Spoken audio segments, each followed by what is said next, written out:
Hello YouTube, this is Dazzathecameraman. Today is Monday, October 24th, 2016, and this is a follow-up general hangout to our last hangout discussing Nibiru Planet X 2016, coordinates revealed. So we're just going to open this up for some general discussion. We saw that there were a number of comments in the chat, and so we're going to open that up and talk about Planet X, Nibiru in general, and some of the claims that are made. So welcome along Astronomy Live once again, and we also have Sean Hufford with us.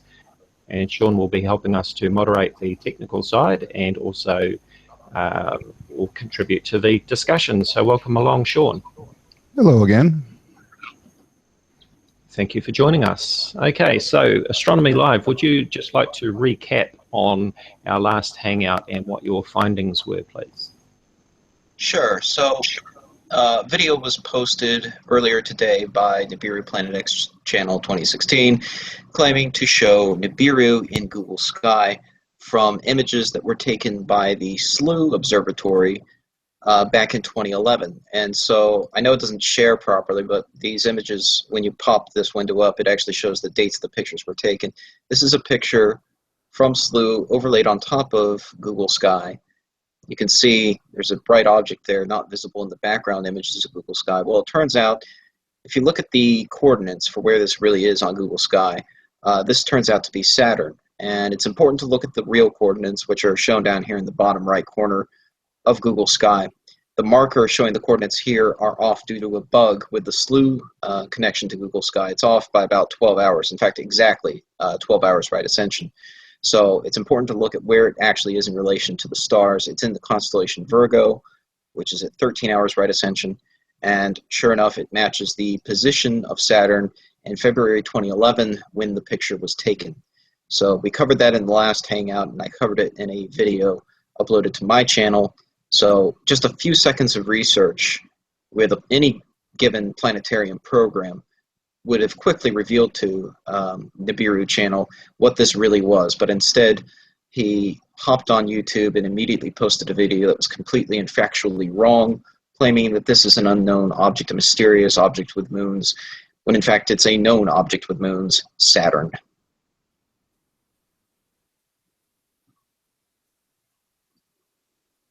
Right, thank you for that recap.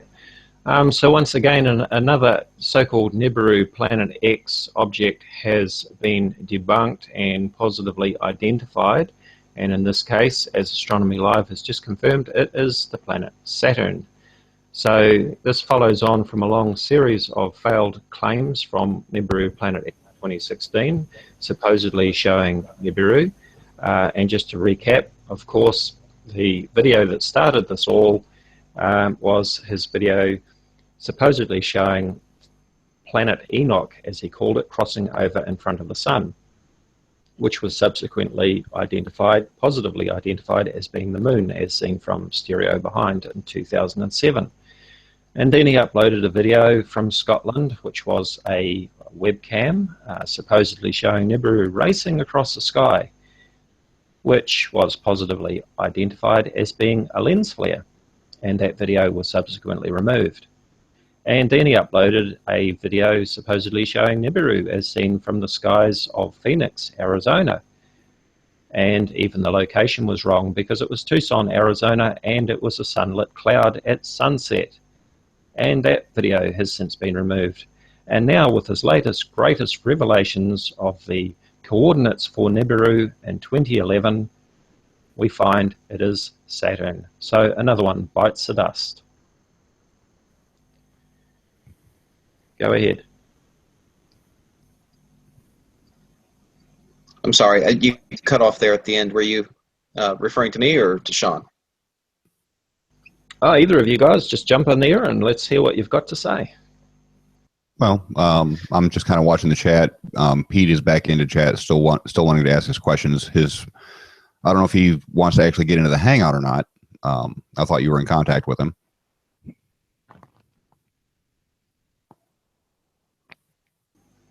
Yes, I had sent the link to Pete in case he wanted to join. So I'm sorry, I'm just behind the scenes here. I'm catching up on what's going on. Only chatting to the Skype guys, not chatting to the chat. Okay, so I gather from that, Pete, that you just want to remain in the chat and comment by text. You've got the link. If you do want to join the Hangout, you can join the Hangout and come on live, but other than that, you can just comment in the text if you prefer to do so. Going on to the assumption that he doesn't want to join, his first question was, first, have you seen my last video? If so, can you explain why the North Pole just had an earthquake and the sun's monitors are doing weird stuff? Okay, I'll defer some of the more technical side to Astronomy Live because he is certainly a much more able astronomer than I am. I'll just paint a little picture here just to fill people in. Pete, WTHCO, is a Nibiru Planet X believer. Okay, so it's quite interesting to have the viewpoint of somebody who believes in Nibiru Planet X and to answer the questions or points that they have to see if we can address those issues. So just to recap that question again, and maybe Astronomy Live can address that. Well, I'd have to see the specific video to see what he's referring to, but it sounds like, you know, there's a lot of claims about Nibiru which involve, you know, look at this, look at that type situations, look at, you know, a mass death of birds or fish, or here's an earthquake in an odd area on Earth that I'm not used to seeing earthquakes, or here's a, you know, model of the solar wind that screwed up for a day. You know, I don't know. I know there was some issue with a computer model that looked at Earth's geomagnetic field, and it looked like Earth's geomagnetic field collapsed at one point. He attributed, you know, a lot of things like that can be attributed to simple glitches in the actual modeling. Sometimes the sensors providing the data for the model lose their connection, and then the model itself ends up breaking. I can't speak to the specifics of the video since I haven't seen it, but, you know, I think in any of these cases we have to be careful about, first of all, you know, trying to cherry pick points of data that don't necessarily have anything to do with an unknown body approaching Earth. You know, it doesn't take an unknown body approaching Earth to have an earthquake, even an earthquake in an odd area on Earth. So those two don't necessarily go together. If there were an actual, you know, Planet X or Nibiru object approaching Earth, swinging into the inner solar system, it would have gravitational effects on all the planets, not just Earth. And you would see that not just with earthquakes. In fact, you would see other effects long before you saw earthquakes.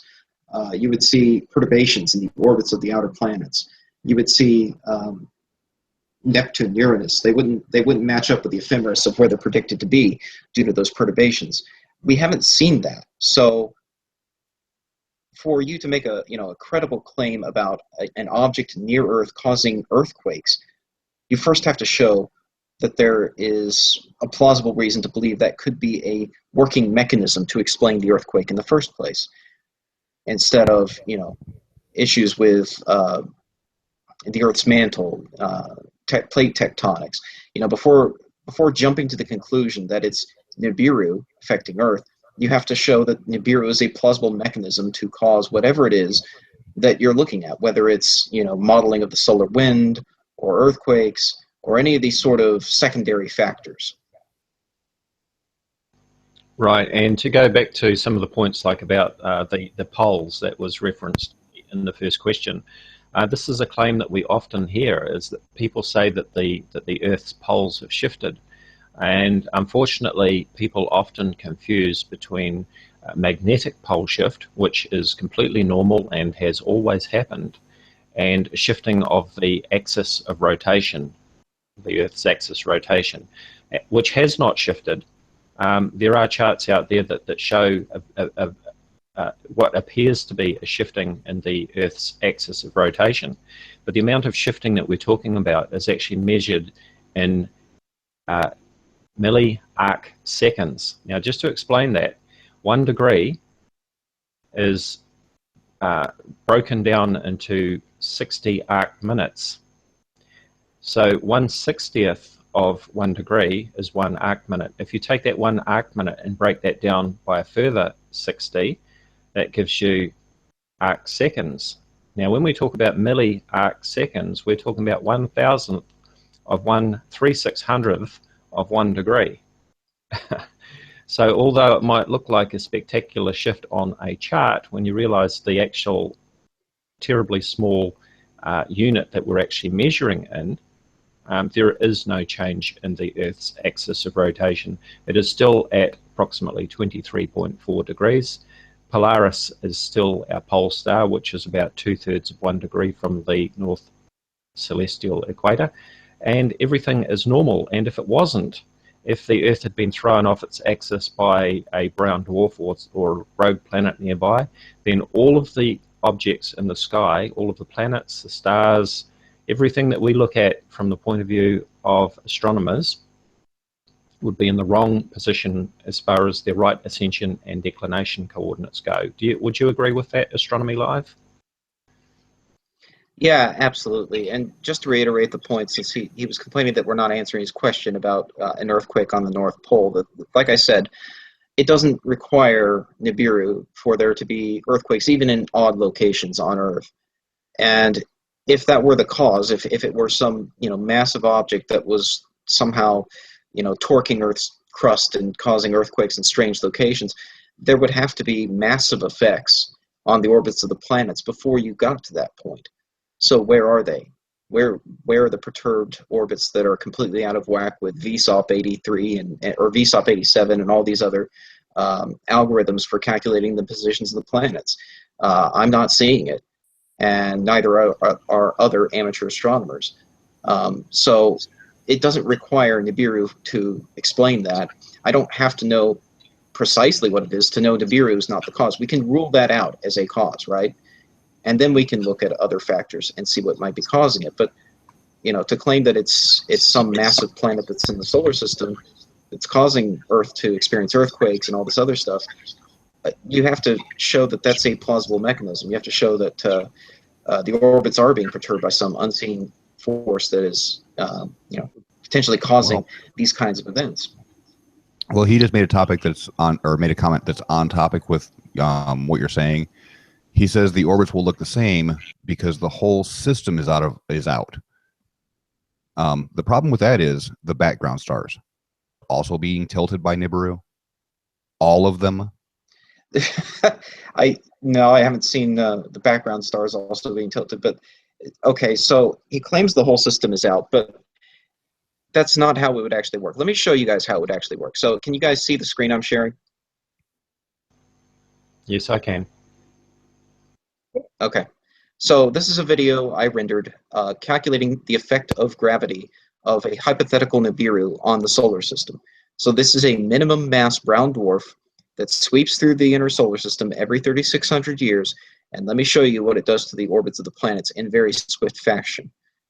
It doesn't affect the whole system uniformly so that everything looks like it's normal. Oh no. Be out of whack very quickly. Look how quickly the orbits of the planets are changing here. At this point, Earth is in a highly eccentric orbit, and the Moon is no longer orbiting Earth. The Moon has been ripped away from Earth, and it just gets crazier and crazier. And pretty soon you end up in this configuration where all the planets of the solar system are in these highly eccentric orbits. This is Nibiru's orbit down here. And the orbits of the planets end up in these constrained elliptical orbits that are now aligned, co-aligned, roughly, but opposite Nibiru. And this is what's known as the Kozai mechanism. And it's analogous to what we think is actually happening in the far outer solar system, but we're talking distances beyond Neptune, significantly beyond Neptune. So objects that are called extreme trans-Neptunian objects appear to be in orbits like what you see here, in these highly elliptical orbits that are somewhat co-aligned, potentially opposite from an unseen perturber. But this perturber would be in the outer solar system, out beyond Neptune, which is why it only seems to be affecting those orbits far beyond Neptune. So an object that is more massive than Earth could be out there beyond the orbit of Neptune, constraining the orbits of these extreme trans-Neptunian objects. But it would not be sweeping into the inner solar system. It would be remaining out there, which is why that region seems to be so disturbed. If it were sweeping through the inner planets, this is what you would see for the inner solar system. And obviously, our solar system looks nothing like this. That's why I say, if it's some sort of Nibiru sweeping through the inner solar system, where are the effects? Because they ought to be pretty darn noticeable. Right, and I'd just like to pick up on a comment that Double-Crossed Swine has made. He says, Pete, they have added quite a lot of new earthquake sensors over the last few years. So there is your answer as to why there are more earthquakes being recorded. There isn't an actual uptick in quakes, and that is an excellent point, and this is a point that I have often made to people. People talk about the apparent increase in the number of earthquakes, but what we have is increased monitoring that we never had before historically, and increased reporting. I remember when the earthquake hit Japan that caused that massive tsunami. I was watching that live on television, and you know, it did occur to me at the time how amazing the technology is that we have now, that we can be aware of an event like that on the other side of the planet and actually watch it live as it was unfolding. And as Double-Crossed Swine says, we have increased monitoring, we've got more sensors, more are being added all of the time, and certainly in areas where earthquakes may have occurred that were not detected before, they are being detected. And of course, with our news links and social media and all that sort of thing, it has been reported more widely. We've also got a lot more awareness of things such as solar events, solar flares and so on, thanks to NASA and other agencies sharing information with the public so that people can even go on these sites, download the images and make all sorts of fear porn videos claiming that things are going wrong when things are actually ticking along quite normally.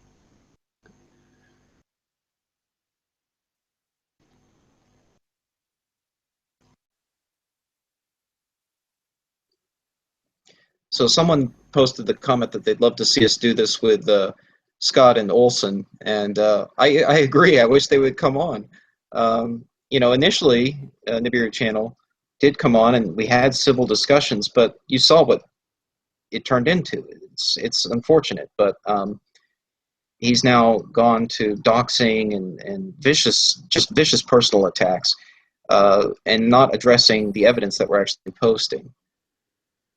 It turned quite nasty after being quite civil, and you know, it seems like he's capable of having civil discussions when he comes into the Hangouts, but then when he goes away, it gets worse and worse. When he's on his own channel or, you know, posting text comments, whatever.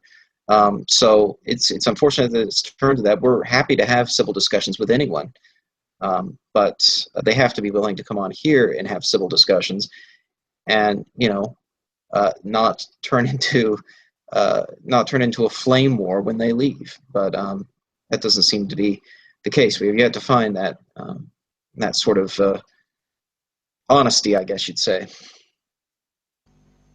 Absolutely, and as I said in the first Hangout, you know, I was pleasantly surprised when Scott from Nibiru Planet X 2016 actually contacted me and seemed to be sincere. We had a long conversation on Skype before the Hangout, and as a result of that, I welcomed him into the Hangout. I believed that he was sincere, and I thought that we had a very productive, very constructive live Hangout where everything was discussed out in the open for everybody to hear.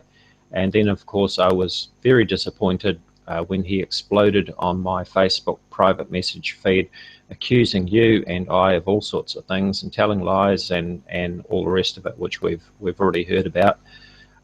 So absolutely, you know, Scott and Steve Olson and all of the others were certainly quite prepared to front up in a live and respectful discussion, discuss the claims respectfully, politely, like gentlemen, and see where it takes us. Let's look at the evidence. If we're talking about the truth here, we should have nothing at all to fear about investigating these claims. Yes, and just to answer Kelly White, who said you can file a privacy complaint if you feel the video went too far. I did, actually, yesterday, as a matter of fact. And let's see, we're down to about 20 hours remaining on that. YouTube gives you a 48-hour period after a privacy complaint has been filed to voluntarily remove the video with the privacy infraction.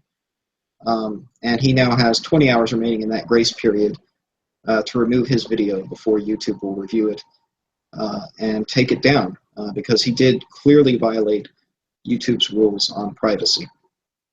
Now, to expand on that, he has been on that video making comments and replies to people telling them to mirror the video, which is inciting his own followers to also commit a privacy violation. But by him asking them to do that, it's also called harassment. Just pointing that out. Yeah, absolutely. And if I see those videos, please, send me comments, send me messages. If you see that video getting mirrored elsewhere, I will report it as well elsewhere. I know YouTube is kind of particular about privacy complaints. The privacy complaint has to come from the person whose privacy was violated. In this case, me. So send me the comment, or send me the links to the videos, and I will report them one by one if necessary. Right, and I should make the point too that Scott actually challenged me to post his personal private information in a video, and that's not the way I roll, that's not the way that I play things. We're looking at the claims that are made, and certainly I'm quite happy to post videos exposing lies that have been told, such as the recording from the Hangout where he admitted that he tried to call my bluff, to use his words. In other words, he admitted lying about contacting those two professors. But as far as docs dropping or posting personal information, that is certainly not the way that I roll. And by the way, Scott, if you're listening, my Facebook video, when you post things on Facebook as public posts, it is public information. So I certainly didn't post any personal information there. If you have any concerns about anything that you don't want as public information, it's quite simple. You change your privacy settings to friends only, and then it is not public information. If you read the terms and conditions of your Facebook agreement, you will find that the information is indeed public when you post it as public. So to answer... Okay. Sorry, go ahead. I think you're going to address the question that Pete's been asking that he's busting to hear the answer to. So go ahead, Astronomy Live. His question was, now mind you, this is his second question, but he states it as, my first main question for you guys, do you believe in God, and were you married in a church? I do believe in God, and I am currently single. Well, I actually have a girlfriend, but I'm not married yet. Well, yes. For my answer to those, I have had no evidence to say there is one, so belief is not an issue. And yes, I was married in church because that's where my ex-wife wanted to be married. And the woman always wins. If you know what's good for you. Right. I also believe in a God.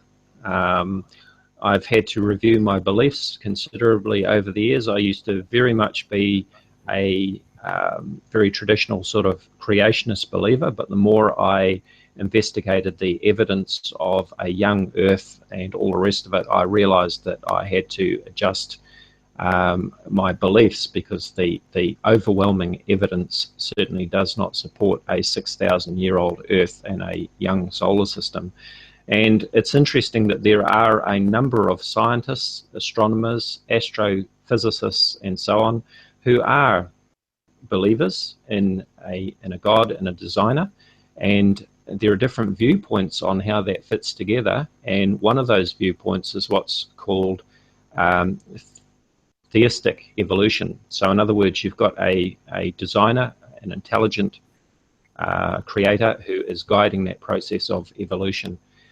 From an astronomy point of view, and I'm sure Astronomy Live would agree with me on this, is that when we look at the solar system, we see two things. We see chaos and we see order.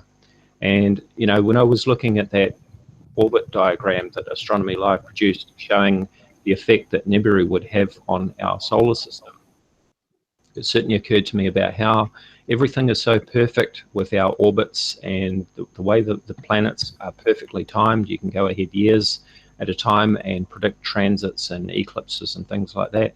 But at the same time, there's a whole lot of chaos out there with asteroids flying all around the place. When we looked at the images of the comet that the Philae lander landed on a while back, that is just such a big random piece of rock. It does not look like it's been specifically designed in any way. It's just a big chunk of rock that's floating through the solar system. So what are your thoughts on that, Astronomy Live? No, yeah, it's, you know, there's a lot of interesting stuff out there in astronomy, and there's a lot of exciting developments right now. And it seems unfortunate to me that so much of it has become, the society has really become desensitized to it, and YouTube society in particular is sort of desensitized to actual scientific and astronomical discoveries and developments, including the Rosetta mission, because we're flooded with these ridiculous claims about Nibiru and Planet X and all the other stuff. You know, there is a real Planet 9 theory out there, and that gets co-opted all the time for these sorts of claims. It's an unfortunate development to me. You know, the Rosetta mission just ended, and we have now a ton of awesome images and data from both the orbiter and the lander that provide a much better close-up view of a comet than we've ever had before in human history. And as far as I can tell, YouTube in general just doesn't much care. I mean, I'm sure it depends on what community you're in, I'm sure. But, you know, it's unfortunate. But there are these awesome developments, and there is a great collaboration going on between amateurs and professionals on a lot of these missions, including Rosetta. There's a Facebook group dedicated to that, and so I was a part of that and getting to see, you know, these pictures as they were coming in from professionals, and pictures as they were coming in from amateurs who were monitoring the mission from here on Earth, monitoring the comet's activity and correlating it to what was being seen up close with the Rosetta probe. So there are these fantastic opportunities for citizen science, for amateurs to get involved in the science of astronomy and actually make real contributions to missions. Right now, there is a mission headed towards asteroid Bennu that was just launched earlier this year, the OSIRIS-REx probe. Well, part of that, you know, part of getting to that asteroid is knowing its orbit. And part of its orbit determination has been made by amateur astronomers. Amateurs have contributed data that is now being used to know where that asteroid will be in the future and guide a probe to it so that they meet at the same point. To me, that's an incredible and awesome development to see, you know, citizen science, amateur astronomy contributing to these cutting-edge space missions. And I just wish, instead of having to deal with claims that OSIRIS-REx is secretly blowing up some asteroid that's about to hit Earth, which didn't happen, I wish we could focus more on the actual missions and the actual science that's going on. You know, I wish my channel could be more focused on that, but every time I try to get into a mode of, okay, we're going to do some live shows and you know, talk about the latest mission that just launched and all this, by the time I get around to actually doing that, oh, here comes another claim that the mission is secretly being launched to destroy Nibiru or whatever, and I end up addressing that instead. And I know some people comment, why do you do that? Why even address it? Because people are scared by it. There are people out there who see those videos and they think that it's real, you know, that the asteroid's about to hit us or Nibiru is about to kill us. And, you know, they get concerned about it. And so I think it's important, as an amateur astronomer, I can, you know, do what I can to try to debunk that.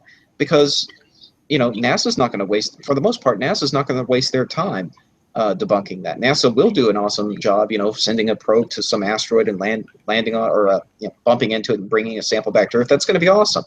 But, you know, what can I do? What can I do? Well, I find that I'm pretty good at, you know, analyzing these claims and debunking them, and hopefully putting people's minds at ease.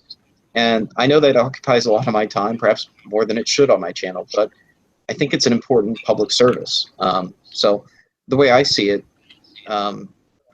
it's necessary. Anyway, that was a long rant, but I hope that answered the question. Absolutely. I totally agree. And even just this morning, I received a very long private message via Facebook from a young man who told me his story, and I won't go into the details until he gives me permission to make it all public. But suffice to say, he has been very terrified by the claims that have been made about Planet X, Nibiru, and all the things that are supposed to happen. All the things that have been supposed to happen since 2003, I might add, when Nancy Leader said that Nibiru would be arriving that year, and she advised all her followers to euthanize their pets, as she did. She killed 2 of her dogs, supposedly to spare them all the catastrophe that was supposed to happen in 2003. So I hope that not too many of her followers actually did that. But yes, as you say, it is a public service that we're doing in debunking these claims, because there is a lot of fear out there, and this suggestion that people, if they have trouble with anxiety, just should not subscribe to the channels, not watch the videos, that's just nonsense, because by their very nature, that is exactly what they're going to do. They're going to watch the videos. They're going to seek out the information because they're concerned about it, and it feeds their fear, and it can result in tragedy. If I can interject from something from the chat, Sure. Username by Shizoon said that they were the one that originally sent Scott the video from Nibiru Planet X 2016. On what I originally thought was Nibiru, I used Google Earth and Sleuth. I'm guessing he meant Slew today, and me and him had 12 emails back and forth today. I used Earth and sent Scott the original video, and honestly, it seemed like a rushed mistake. Right. Now, I don't know the validity of all that, but that's the claim. Okay, so what we're all about is transparency here. And so what we'd need is for you to contact us. You can find my email address in the About tab of my channel, or send me a private message through YouTube. And we can follow up on your claims. You can forward us the emails that went backwards and forwards. And we're prepared to do another live hangout on that, or videos, to investigate the evidence, because that's what we're about. We are about being transparent, upfront, and investigating all of the facts to see where they take us. So thank you for that, and that's quite a frank admission, and we'd be keen to follow up on that further. And I see that she says, I'm willing to say it's my fault. The video is recording is from me. Sure thing, stand by. So yes, please do follow up on that. Now, I should say at this stage, of course, that we cannot confirm this just from the chat, but we are certainly prepared to follow up on that and see where it takes us.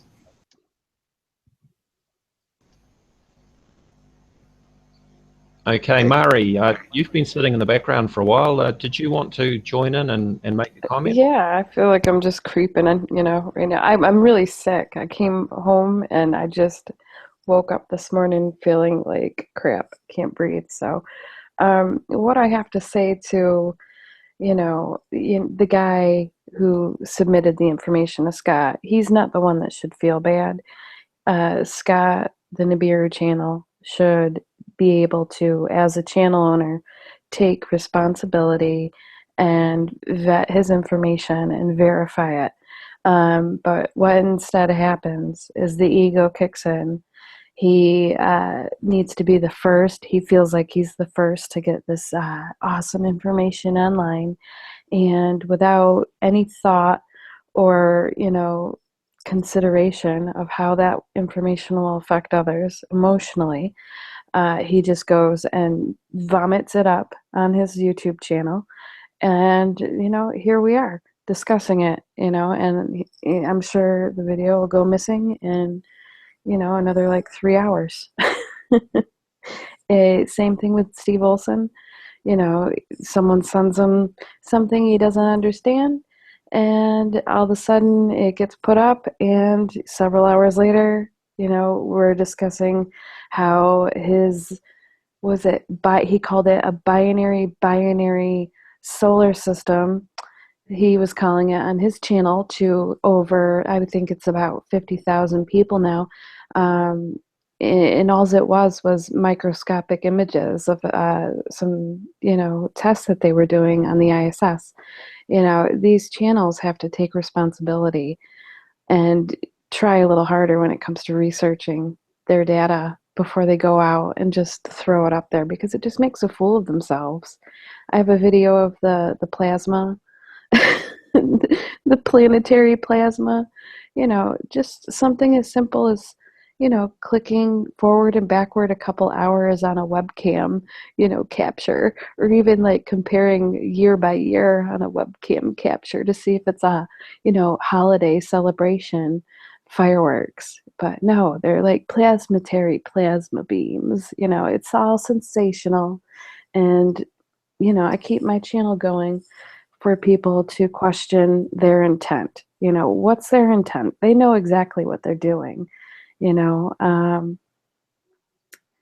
I just can't imagine someone could be that stupid and put it up.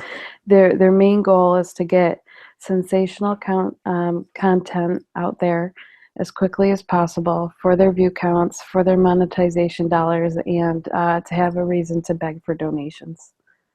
So, yeah, fun times. That's my thoughts. Thank you for that, Mari. And just I should mention too, I've just checked my emails, and I see that Shazun has actually forwarded the emails through to me. So thank you for that, Shazun. I will follow up on that, and I will pass those on to Astronomy Live and onto Mari, and we'll check these emails and what was said. So that's an exclusive for you on Dazza the Cameraman and Astronomy Live. Breaking news for you about the original video that's got released. So we'll be following up on that with a video. So thank you, Shazun. I hope I'm pronouncing your name correctly. Bob Bant, Daz, I want you to say hi to him in chat. I feel obligated to say that because Bob's my buddy. Yes, I'm sorry, Bob. I did see your message there. It's frantic in the chat, as you can see, with new comments, and I don't multitask terribly well. So thank you, Bob. Shout out to Bob and everybody else. It's good to see everyone in the chat. And let me see if I check the live feed. I see we've got 50 people watching at the moment. So that's pretty good, and good discussion. And I think that possibly Pete might want some more questions answered. So maybe if you can repost something there, Pete, and we'll try and answer some questions as best we can. But yeah, so just a quick recap for anybody that's just joined the Hangout. Of course, the latest video by Nibiru, Planet X 2016, where he supposedly has revealed the coordinates for Nibiru in 2016, has been confirmed that it was Saturn. And check out Astronomy Live's latest video, where he gives a detailed video providing all the details on the proof of that. And no doubt we'll have some follow-up videos about that as well. So Astronomy Live, in the video by Nibiru Planet X 2016, the opening thumbnail was the Nibiru channel exclusive. Nibiru coordinates from 2011, video/photo. Current coordinates being plotted as we speak. Well, can you save Nibiru Planet X 2016 all the trouble, and maybe you can just pull up the current right ascension and declinations for Nibiru, aka Saturn, right now, and maybe you can save them a lot of bother. Yes, absolutely. Let me pull it up. Let's see. What's the date today? Today is the 23rd of October. And so the current coordinates as of about midnight, October 23rd, just to be approximate. Let's give it a couple hours on that. Let's say it's October 24th at midnight, just a couple hours from now. The coordinates in J2000, these are topocentric coordinates, not geocentric, but just to give some approximate coordinates. 16 hours right ascension, 16 hours, 48 minutes, 35.78 seconds right ascension, and declination negative 21 degrees, 2 minutes at 10.3 seconds. So those are your approximate coordinates for Saturn as of 2 hours from now.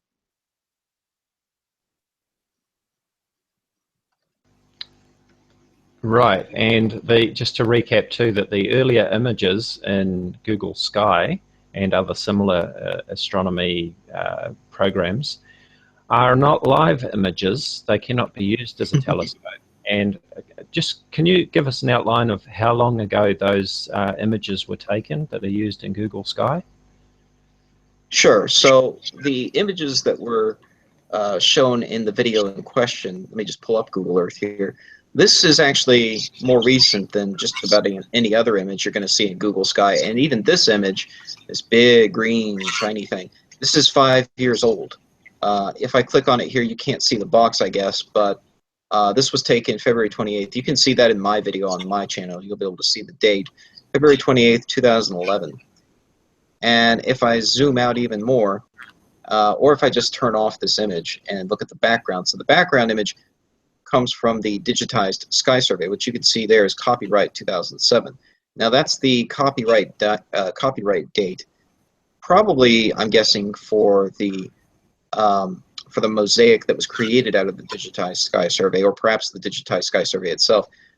But the images that were taken here, like this whole picture, actually comes from a photographic film plate that was recorded at some point. This does look like, yeah, this is DSS right here. If I scroll up a little bit, just north of that point, these are images from SDSS, which is the Sloan digitized sky, or Sloan digital sky survey, which is a newer, much newer sky survey than the Palomar images. But down here, I can tell by the quality of these images. And if I scroll down here, you'll notice up here you see the copyright for both SDSS and DSS, since both sets of data are being used. But once I cross this line right here, suddenly it's now just DSS. So this image where this picture was taken, the background is from the digitized sky surveys, which come from the older Palomar sky survey plates and its southern hemisphere counterpart. So those photographic plates were taken for the more recent version of the Palomar Sky Survey, Palomar Sky Survey 2. That was in the 1980s to about the 1990s, in that ballpark. So you're looking here at an image that is probably somewhere on the order of at least 20 years old or more for the background. Right. Okay. So just to recap, my point is that the Google Sky images cannot be used ever as a live telescope, as some people try to do. Now, I just had a thought with Shazoon. I hope that you're still in the chat there. I'm just wondering, just tell us, would you like to join us live in the chat so that you can tell, or sorry, live in the Hangout so that you can tell your story?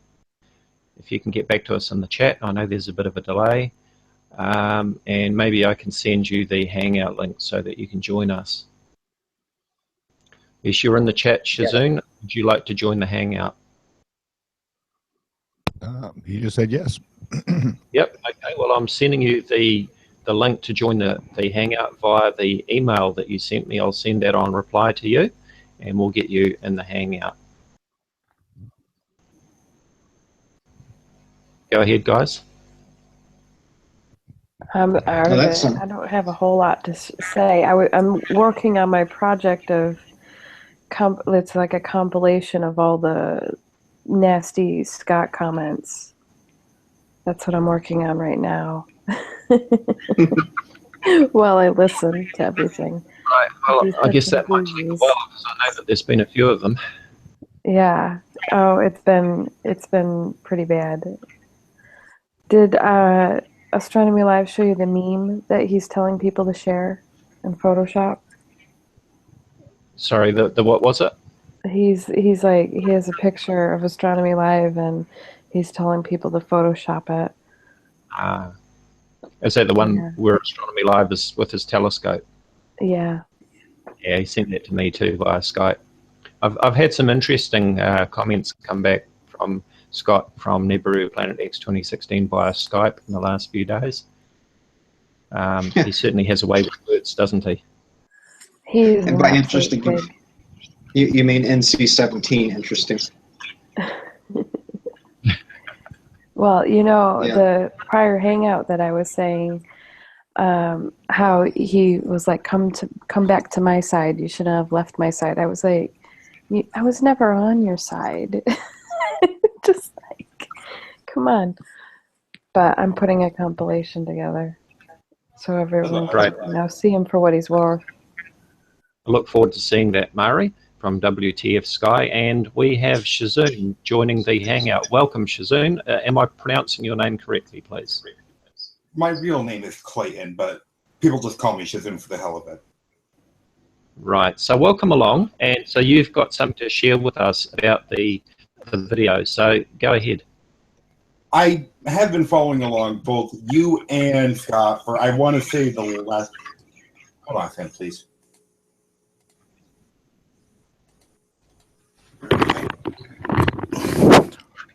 Can you hear me still?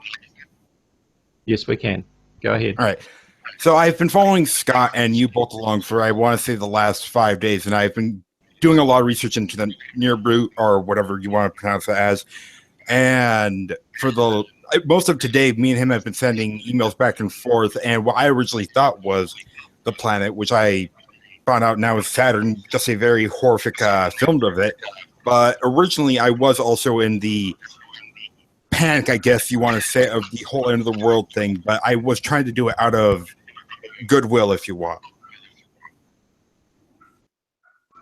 Right, so you sent the video to Scott originally, and he's re-uploaded it. And so you're acknowledging that it is actually...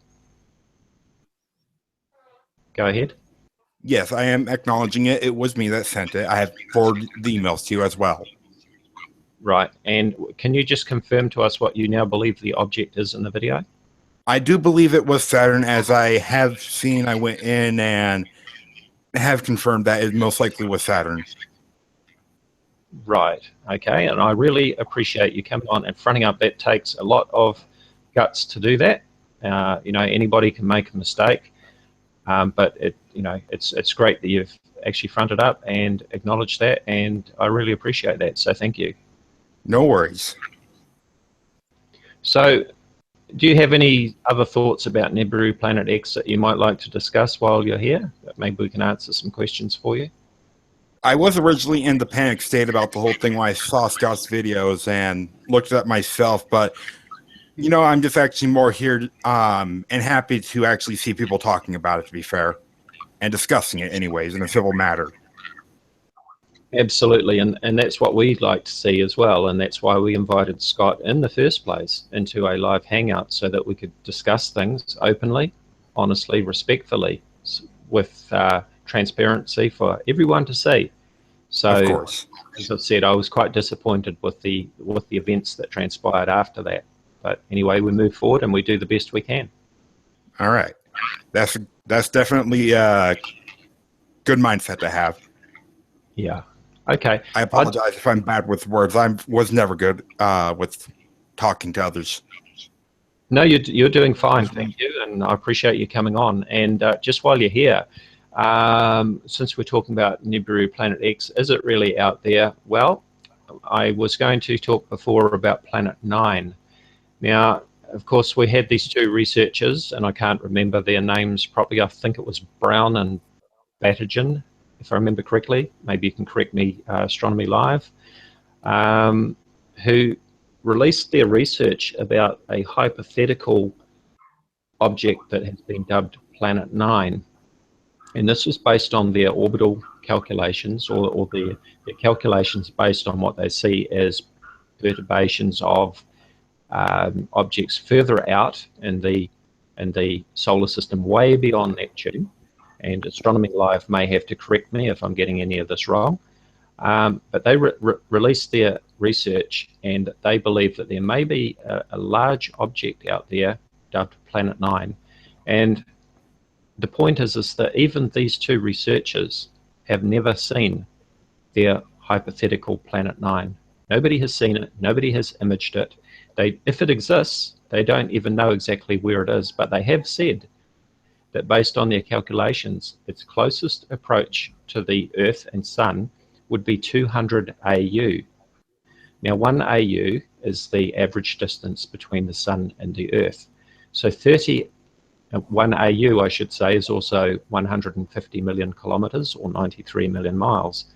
So at 200 AU as a minimum distance, or closest distance, we're talking about 30 billion kilometers.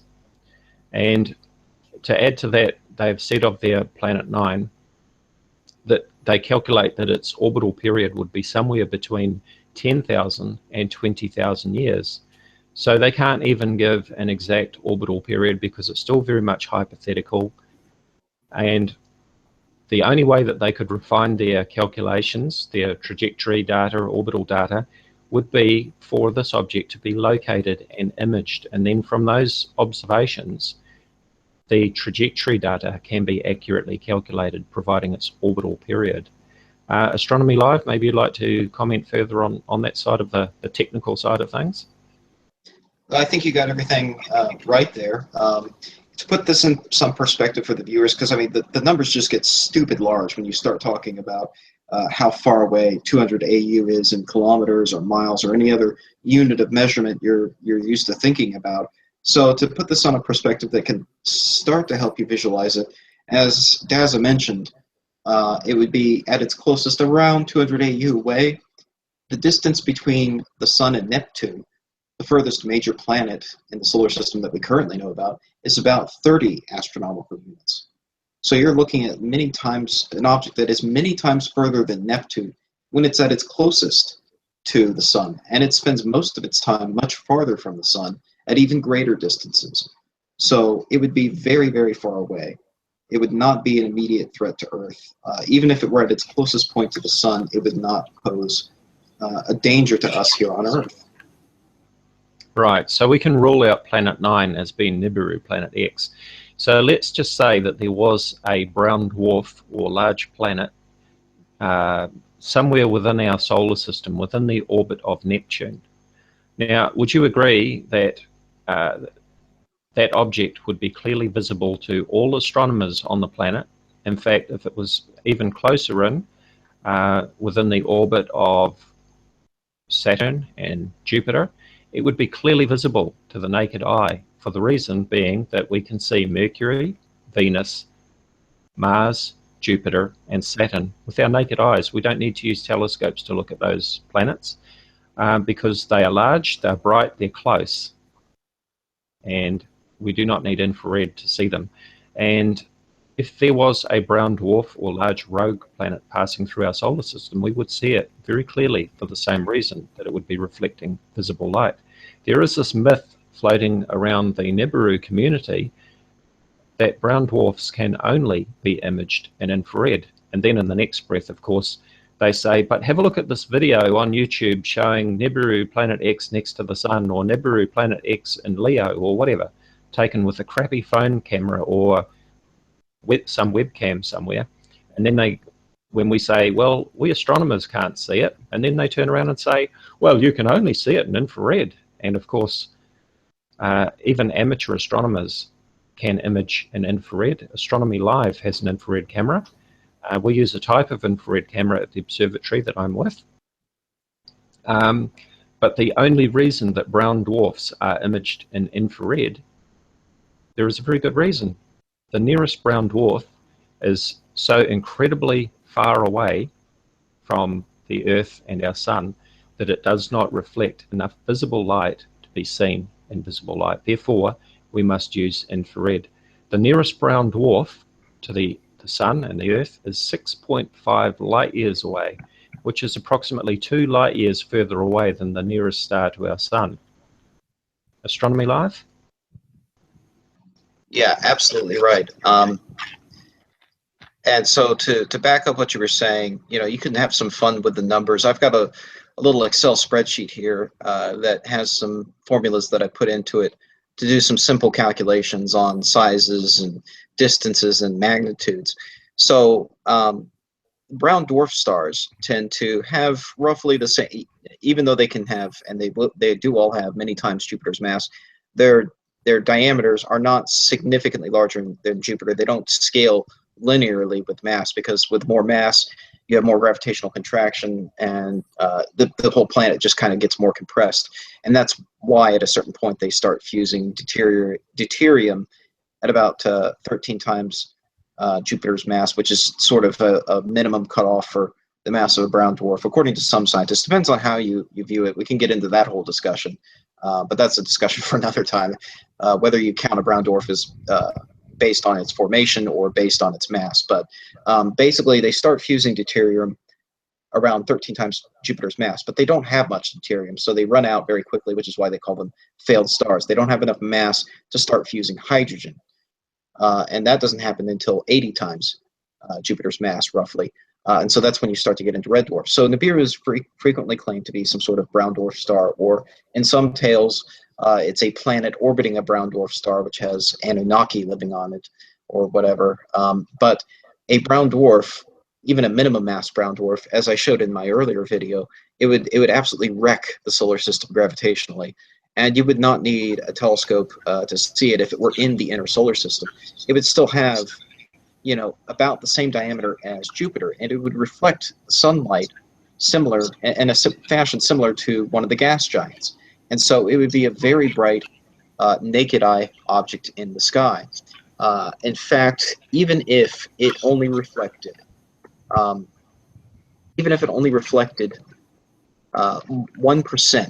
of the mass that hit it, you would still have a massive, just a massive absolute magnitude. So let's say that it has the diameter of Jupiter, which, if my math is right on this, is that right? 139,822 kilometers. Let me just double check this in Wikipedia right now, just to be sure that I'm plugging this in right, because it's amazing how, yeah, equatorial radius, polar radius. So polar radius depends on whether, okay, mean radius is 69,911. So yeah, that's right. Yeah, if you double 69,911, you end up with 139,822. So that's the diameter of Jupiter, mean diameter. If we plug that in with an albedo of only 1%, so reflecting just 1% of the light, we end up with an apparent, or an absolute magnitude of negative 5.11. So let's say. Well, can I just jump into Astronomy Live and say, you say it was a magnitude of negative 5.11. Now that's absolute magnitude, though. That's not apparent magnitude. So for apparent magnitude, you have to plug in distance. So let's see here. Let's say that the distance from Earth, say that is, let's just say it's as far away as Neptune, okay? Just for the sake of argument, let's say it is 30 AU from the Sun and 29 AU from Earth. So let's say it's an opposition, and it is 30 AU away. So it's as far away as Neptune. Now, at that distance, at 1% reflectivity, it would still have an apparent magnitude of 10, which is dimmer than naked eye, but easily visible with any amateur telescope, probably even visible with most binoculars at magnitude 10, I would think, but definitely visible to telescopes. I mean, the central star of the Ring Nebula, which is a challenging target visually, but easily imaged with CCD cameras, that is at magnitude 15, significantly dimmer than this. At magnitude 10, it would be a fairly bright star in a telescope like mine, in visible or infrared light. Now let's say it is, let's just have some fun here. Let's say it's 15 AU from the Sun, 14 AU from Earth. At that point, you are at a magnitude of about 6.9, so right at visible naked eye magnitude. So about the point at which it reaches half the distance from us of Neptune, people start to see it by eye, and it's blaringly obvious to any telescope. Just blind, you know, not blindingly bright, but very, very bright in a telescope field of view. Right, and I think an important point to make too is that every night there are astronomers, professional and amateurs, a huge crowd of amateur astronomers all around the world who are scanning the sky every night looking for new asteroids and comets. And asteroids and comets are considerably smaller than a brown dwarf or a rogue planet. A comet has a typical diameter of maybe a few kilometers across with a core. Asteroids can be smaller, and yet these very tiny objects are detected by amateur astronomers all of the time, and they would have no trouble detecting an object such as a brown dwarf or a rogue planet passing through our solar system. Agreed? Absolutely. Just as an example, the comet that I discovered earlier this year, P2016J3, that is, if you look at that on aerith.net, you'll find that the magnitude was listed at 10 at discovery. I'm not sure. It's kind of, the readings are a little bit jumbled because we only have a few observations of that comet from the time period where it was discovered. But, you know, the readings range from about magnitude 8 to about magnitude 10 in apparent magnitude at the time it was discovered. So it was somewhere in that ballpark of how bright a brown dwarf would be if it were that close to us, if it were anywhere near the inner solar system, if it were at the distance of Neptune or closer. You know, that would be something that you could pretty easily discover by looking at images from the stereo heliospheric imagers, which are extremely wide field imagers that frankly don't have all that great a depth to them in terms of apparent magnitude. You can't detect objects that are nearly as dim as you can with a full-size telescope. If you look at the heliospheric imagers that are on stereo, they're really small lenses. These are really wide field lenses. It would be like finding a new object with almost a webcam type imaging system, like an all-sky cam. Not quite that wide field, but pretty wide field. The reason I was able to find a comet that no one else had found is because stereo is on the opposite side of the sun, and so it has a unique perspective on the solar system. And so it wasn't really visible from Earth, but it was visible from stereo ahead. Well, even with stereo ahead, I haven't found any brown dwarf approaching the inner solar system yet, and neither has any other amateur astronomer. With an amateur telescope, comets are frequently found at magnitude 16, 17, 18.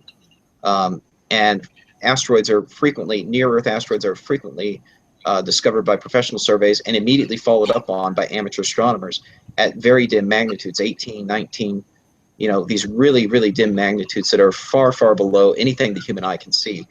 And so, you know, I see these alerts all the time of new novae, new stars that are discovered, basically stellar explosions that are witnessed by amateur astronomers and discovered by amateur astronomers, both supernova in other galaxies and nova, new stellar explosions in our galaxy as well. There was one in Sagittarius just the other day.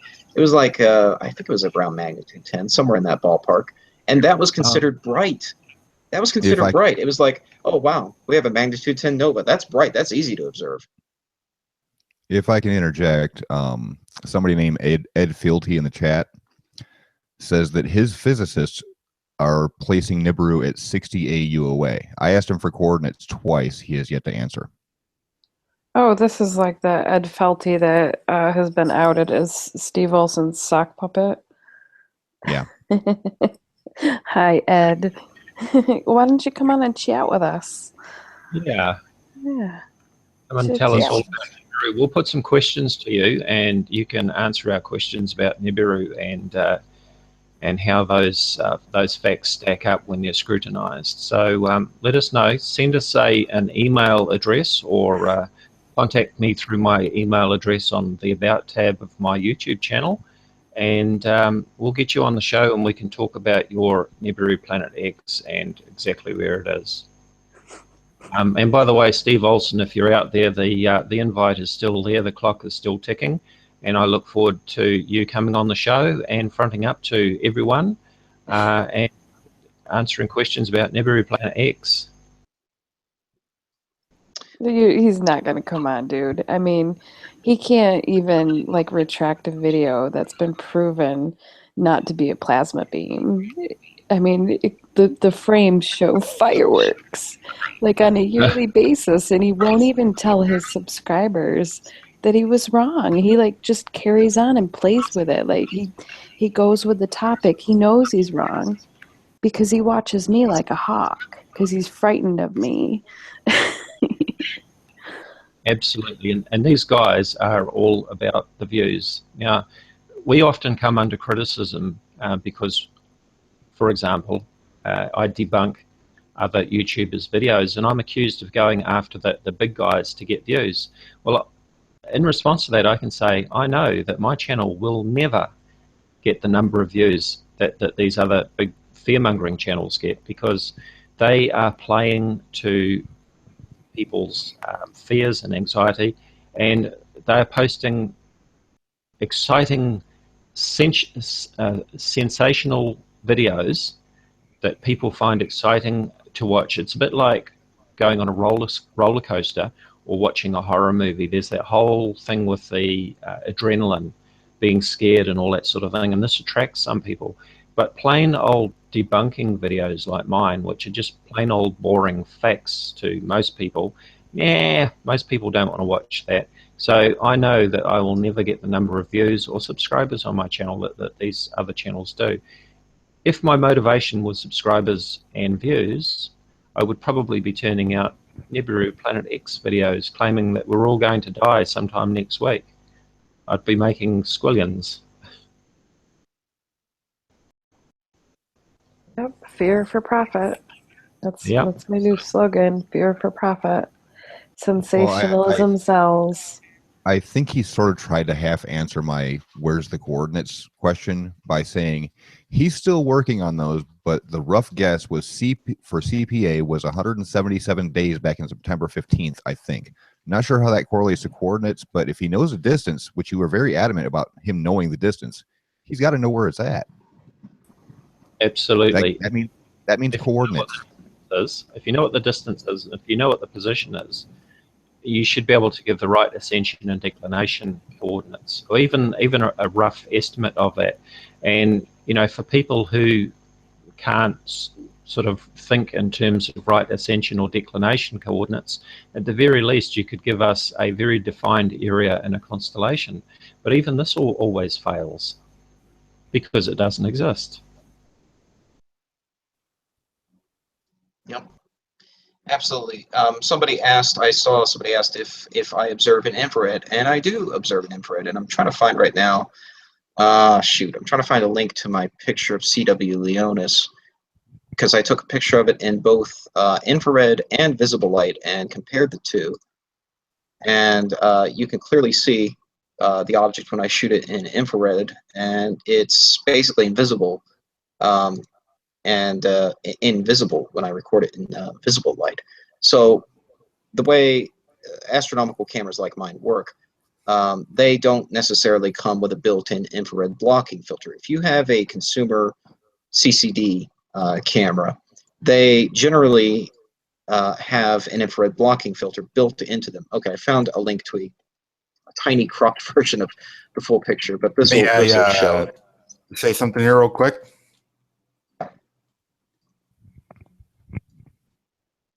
Go ahead.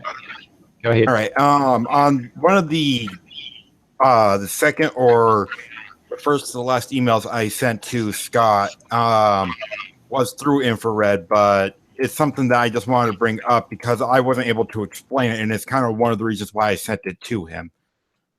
If you want to check that out, but I just wanted to throw that out there real quick. Right. Okay. Yeah. If anyone has just joined us, this was the voice of Shazun, who has joined us in the Hangout. Shazun has informed us that he is actually the person that sent the video to Scott from Nibiru Planet X 2016 that Scott has today. And Shazun has confirmed that he's looked into this and agrees with us that it is, in fact, the planet Saturn. Is that correct, Shazun? I do agree with you, correct. Right, thank you for that. So, as you were Astronomy Live? Yes, so just showing my picture here of CW Leonis in visible light compared to infrared light. Same exact coordinates, but it's only visible basically in infrared light when I take off an infrared blocking filter. So I shot it with an infrared blocking filter in place because I can thread any filter I want in place on the camera, and then took that off and instead installed a visible light blocking filter. So the infrared image is actually pure infrared. There is no visible light in that picture, and yet the camera is still able to detect all these stars just fine because it is quite sensitive to infrared light in ways that the human eye is not. CCD cameras are generally sensitive over a wider range of the light spectrum than human vision is. So you're able to image in infrared with an astronomical CCD camera quite easily because, generally speaking, they don't have a visible or an infrared light blocking filter pre-installed on them. If you buy an SLR camera, they tend to have infrared filters built into them. You can remove them, and in fact, there are businesses and individuals who will do that for you for a fee. They will take your SLR camera, take the infrared blocking filter out of it, and give it back to you. And a lot of astronomers like to do that because hydrogen alpha light, which is what you see in these beautiful red nebulae, is very close to the cutoff of that infrared blocking filter. And so you tend to lose a lot of the red color that you would normally see in a nebula if you use an unmodified consumer camera. And so a lot of astronomers tend to modify their cameras, which is why if you walk around any given star party and you look at the people taking pictures, most of them will have an infrared sensitive camera on hand. And they may even be shooting full spectrum without an infrared blocking filter at all. And that's usually the case for me. When I'm doing imaging, I tend to shoot just without any infrared blocking filter, right? Because I don't use a refractor usually. I usually use my Schmidt-Cassegrain, so I don't really get much in the way of chromatic aberration that would necessarily require me to restrict the spectrum of light that the camera is receiving. So I just go ahead and shoot full spectrum unless I have some particular reason to block either visible or infrared light. Right. Now I'm going to come back to the point too about the infrared cameras. I just want to address a point that Sean has made in the chat in response to Steve. Sean says, Steve, you're missing the point. In order to give a distance to any object, you must be able to place it in a 3D space, which means you must know the coordinates, which is an excellent point because obviously how do you know how far away something is unless you know how far away it is, if you know what I mean. In a 3D space, if you're looking at a two-dimensional image, you've really got no reference as to depth. So, Sean, would you like to expand on your answer on that? Well, it's simple. You know, he keeps claiming that they know the distance is 60 AU. And if they can't position it in the sky, they don't even know where to look. How can they find it if they don't know where to look to try to even range it? Which would, of course, be done through parallax at this point, but you know, if they have to know its orbital path, they have to know its location in its coordinates to find it again. Without all of that, they can't judge a distance, period. Absolutely. And to be able to, as you say, to be able to calculate its trajectory, they need to be able to go back to it and look at its next position so that they can add that to their observations and calculations. If they can't give the right ascension and declination coordinates for it, they don't know where it is. The sky is a pretty big place when you're talking about this scale. You know, you can't judge a distance on something from one observation. You have to do observations over time to see how it's moving. Absolutely. And Scott Manley, I don't know if you guys have seen this video, you probably have. Scott Manley did an excellent video, basically a tutorial on how asteroids are discovered and how orbits are determined. And he lays it out in really easy terms that anyone can grasp and understand. So I don't know if you want to include or throw down a link in the chat or what, but I've got the video right there. I don't know if we're allowed to play other people's videos in Hangouts. I don't know how that works in terms of the copyright, but it's a really good video. Everyone should watch it. Right. Okay. We can include a link to that video in the video description if you remind me afterwards, in case I forget. So just going back to the infrared camera, Astronomy Live, you talked about the modification of standard cameras, and at the observatory that I'm a member and committee member of the local astronomical society, we have a Canon 60D DSLR camera that we use on the telescope. Now, it's actually a specialized model called a 60DA, and the A stands for astrophotography. So that is a standard camera that anybody can buy as a 60D, but from the factory, they've actually left out the infrared cut filter that Astronomy Live was referring to. So that means that those wavelengths in the infrared are not being removed by the infrared cut filter. So we can use that camera straight into the end of the telescope. It basically goes in where the eyepiece assembly goes in, and it is like having a DSLR camera with a 13-inch wide zoom lens on it, and an infrared camera, of course. So yes, as Astronomy Live was saying, a standard camera can be modified so that you can still see that infrared wavelength. Absolutely. In fact, let me grab I've got my CCD camera right here with me. Let me pop that open so people can see what an astronomical CCD camera looks like. I've got one that's designed specifically for telescopes. It's not designed to take any kind of normal daytime image. It's designed particularly for astronomy and for telescopes. And so it never had an infrared blocking filter installed on it. In fact, I believe the window to the CCD chamber is actually made out of a quartz material to make sure that it minimizes even blocking UV light because they wanted to maximize the spectral sensitivity of the CCD. So if you wanted to, you could block visible light and infrared light and get some UV light onto the chip and detect it. So let me pull that out right now and just show you guys on my webcam here what that actually looks like. Oh, hang on, I got it. Actually, I forgot. My microphone tends to buzz when I turn on my webcam, so I'm going to turn the microphone off, but turn my webcam on so that you guys can see it.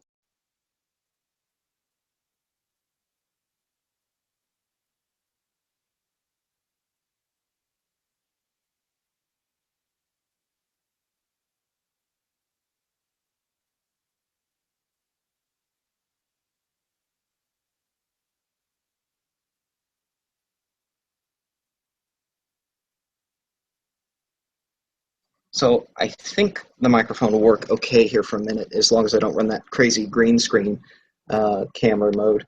So you can see the camera here. I actually do have an infrared filter on the CCD window, and the shutter is actually closed, so you can't see the CCD. But you see this glass piece right here. This is an infrared blocking filter, but this just threads on. This is actually an accessory that was purchased separately from, I believe, Astronomy. They make some really nice filters. And this is actually just threaded on there as a way of protecting the CCD. It's not actually on there normally. Seems I've got it threaded up pretty good right now. I can't get it unthreaded. Oh, that bugs me. Okay, well, here we go. Got it loose. Thread up a little tight, but I actually just keep that on there when I put it in its case to protect the front cover of the CCD chamber. So there it is. There's no filter there. This is the only piece of glass, that what you're seeing right there is the only piece of glass between the outside of the camera and the inside of the CCD chamber, which has the CCDs inside. There's actually two CCDs inside that chamber. One provides the main imaging, ST2000XCM. One is a large main CCD. It's actually the exact same type of CCD as used on the Mars Curiosity rover and the panorama cameras. And then the secondary CCD is a smaller chip that provides auto-guiding on a star while the camera's imaging through the telescope. So that right there, that little window, does not block infrared light, and that is the only thing between the outside of the camera and the inside. And on the inside you have the shutter, and then you have the main CCD camera. So as you can see, this beast is not a normal looking camera. This is designed specifically for astronomy, and you can thread on any filter you want directly onto that window, or you can attach your adapter to attach it to the telescope onto these threads, and then put another filter wheel if you want to in front of it. So there are a variety of ways to put filters on there, but these are completely detachable. So this right here is the infrared blocking filter. So this is a UV IR rejection filter, so it blocks both UV light and infrared light. And let's see, who made this thing? This came from, I don't know, doesn't say. It gives a patent number there, but this actually came with the camera. The guy who sold me the camera provided this with it and just kept it on there as a way to protect the front of the CCD, because obviously this can be replaced a lot cheaper than this. So this just protects that front glass cover on the CCD chamber. So that is how astronomical cameras work. Little off topic, just to point out, WTF Sky actually made a decent comment in the chat, but I'm going to expand on it. You get that Christopher Reeve hair thing going on from Superman. Yeah, it started doing this after my last couple haircuts. I'm not sure why. Yes, WTF Sky says Astro Boy has a great head of hair. Bet that's why Scott from Nibiru channel hates him.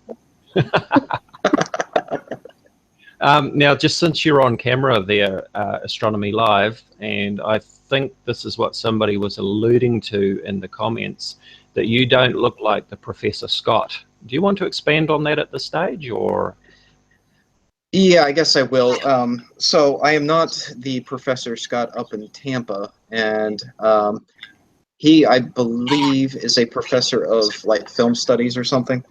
So no, I'm not him, and I know others have previously thought I am him because they looked up my full name, which I will not utter here, and looked for any PhDs in the state of Florida with that name, and there is more than one person with my name in the state of Florida with a PhD. Believe it or not, they don't cut off the awarding of PhDs to people with particular names in particular states once one person in the state with that name has attained a PhD. So yes, I do have a PhD in a scientific field, not astronomy. Astronomy is my hobby. I'm an amateur astronomer, but I am a professional scientist. And I do not work at a university, so you will not find my name in the faculty list of any of the Floridian universities. So I don't want to go into too much detail because obviously the Nibiru channel is hell-bent on doxing me as hard as he can right now, and he ended up finding the wrong person's information and posting it in his video. The email address I think was in there, the phone number I think was on there, like a bunch of his information. You could bomb his email now thanks to that video, which is not nice. So I had warned him a couple of years ago because something like this happened a couple of years ago where somebody did the same sort of thing, tried to look me up, managed to find my name, and then managed to find the wrong person. And in fact, there's a few people with my name in Florida. So there's been a number of people I've been accused of being that I'm not actually. So he found, somebody found this guy's information. I sent him an email 2 years ago saying, hey, somebody really hates me and they found your information. They think you're me. I just want to let you know, give you a heads up. Never heard back from him. So I don't know. But yeah, it's not me, obviously. And I don't work in the university system. I'm not a professor. I'm a scientist, but I do not have a professorship because I do not work in the university system. Right, so thank you for clarifying that. Now at this point, I think we'll wind the Hangout down. I've actually got to head off shortly anyway. And once again, I don't want to make it too long. We've covered a lot of great topics here. So just before we close out, are there any closing comments that the other participants would like to make? No, I'll have some more content, to expose Scott in the future. I'm working on my response, but at this time I don't have a whole lot to say other than, I'm very blessed to have all these supporters, and to come in contact with you guys just to sort of have a unified front for real truth and to sort of hone in on these guys because they are affecting people's lives. Absolutely. Thank you, WTF Sky. Sean, anything to add on that? Nope, I'm good. Thank you for having me, and it's time for me to hit the sack.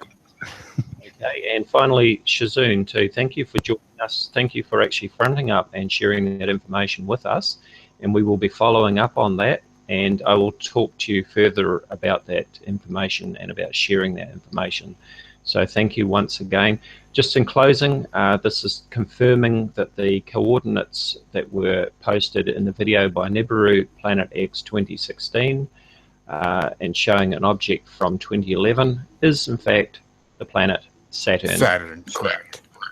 Absolutely. Okay, so thank you everyone. Thank you to everyone in the chat for joining us. It's been a very interesting show, and I'd like to thank Scott from Nibiru Planet X 2016 and also Steve Olson for creating this unique opportunity for us to get this information out there and share it with the public and to have quite an open and honest and frank discussion about Nibiru Planet X, something that you will not see on their channels. So thank you everyone, and we're going to close out now, and stay tuned. No doubt there'll be further developments on this. All right. Have a good one then. Bye guys. Have a good night.